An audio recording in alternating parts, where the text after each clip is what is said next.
House GOP approving a blueprint of President Trump's budget bill. As they are also sharing this headline, House approves Senate blueprint for big, beautiful Trump budget bill after conservative rebellion. You hear that argument from the vice president. We know that Congress believes they're able to come up with about $2.5 trillion in cuts, but the spending in the bill is around $4 trillion right now. He's saying growth is the way out of that situation.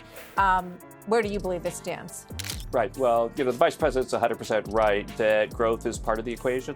But don't forget that in the reconciliation bill, that, by the way, the chairman of the Ways and Means Committee, I just saw him walking in over towards the Oval as they were coming over here for the hit, that the reconciliation bill cuts some of the spending, but a lot of the discretionary spending that we're going after with DOGE is something that doesn't count in the budget rules that they have up there. Ah, yes, the return of the man, the myth, the hairspray hazard himself, Donald J. Trump. And what's he bringing back this time? Not just rally rants, legal chaos, or the same playlist he's been dancing to since 2016. No, this time it's something shinier. A legislative beast known only as the Big Beautiful Bill, because of course it is. And hey, before we dive into this legislative fever dream, make sure to like, comment, and subscribe, because unlike this bill, this channel won't cost you $4.5 trillion. So there's going to be big spending cuts within the reconciliation bill, and then there's going to be big DOGE cuts coming as well. And so the bottom line is that we've got a very, very pro-growth tax bill that's going to give us 3, maybe even 4% economic growth that, combined with the DOGE cuts and the stuff that's in reconciliation, is going to be very, very pleasing for markets. And you don't have to believe me, Martha. All you have to do is look at the 10-year Treasury rate, which is down about 50 basis points since we started this. And that means that the Treasury market thinks, oh, the U.S. is going to get spending and inflation under control, so we can charge a lower interest rate. There's less risk of inflation loss from holding these debt. You'd think after 4 years of Diet Cokes, golf carts, and Twitter typos, he might want to take it easy. But no, he's back with what he claims will be the biggest law he ever passes, which, let's be honest, sets a pretty low bar considering the last time he passed something big, it was probably a cheeseburger. The Big Beautiful Bill is being pitched like it's a timeshare in political heaven. But dig a little deeper, and it starts looking less like policy and more like a billionaire's fever dream scribbled on a napkin between court dates. At the center of this glittery mess, $4.5 trillion in tax cuts. Trillion with a T, as in Trump, trickle down, and totally reckless. Among the more eye-roll-inducing proposals, eliminating taxes on tips. Yep, Trump, the billionaire with gold toilets, is suddenly the hero of your neighborhood server. He says the problem with even a tiny tax increase for the rich, which I and all others would graciously accept in order to help the lower and middle income workers, is that the radical left Democrat lunatics would go around screaming, "Read my lips," the fabled quote by George Bush the Elder that is said to have cost him the election. He says, no, Ross Perot cost him the election. In any event, he says, Republicans should probably not do it, meaning raising taxes on the wealthy, but I'm okay if they do. Are we going to see a tax increase at the upper end of the income bracket? Imagine your bartender thanking Trump for tax relief while still not being able to afford rent. It's the legislative version of giving a lollipop to someone you just hit with your car. Of course, those tax cuts overwhelmingly help the wealthiest Americans. Again, it's like Oprah for hedge fund managers. You get a tax break, you get a deduction, you get to hide your yacht under a fake LLC. Meanwhile, if you make under $50,000 a year, your benefit is maybe your boss is slightly less grouchy, but you can't just throw $4.5 trillion out of a helicopter and not expect some consequences. So where does the bill make up the difference? By slashing $2 trillion in government spending, and not from, say, Pentagon waste or unnecessary subsidies. No, we're talking Medicaid, food assistance, and federal pensions. Because clearly the greatest threat to America's budget is children eating. This bill is Robin Hood in reverse. Steal from the poor, give to the rich, and tell the middle class they're lucky to be included in the conversation. It's a stunt dressed up as a budget, and Trump is treating it like a Black Friday deal on democracy. And if you thought Trump was done blowing taxpayer money on shiny objects, hold on to your MAGA hats. There's also $150 billion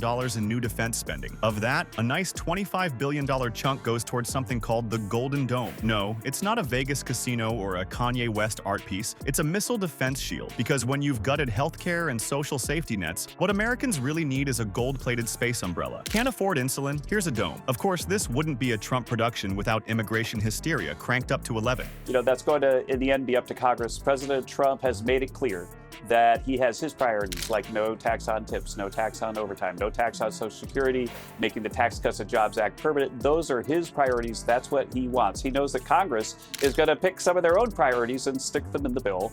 And he said that if they do that, he doesn't think it's a good idea. But if they were to do that, then he wasn't going to veto the bill, essentially, is the way I read that through social. That's consistent with the things that I've heard him said. He's told us over and over, Scott Bessent and I have been negotiating with people on the Hill to emphasize the president's priorities and to redline them, to make sure they make it into the bill.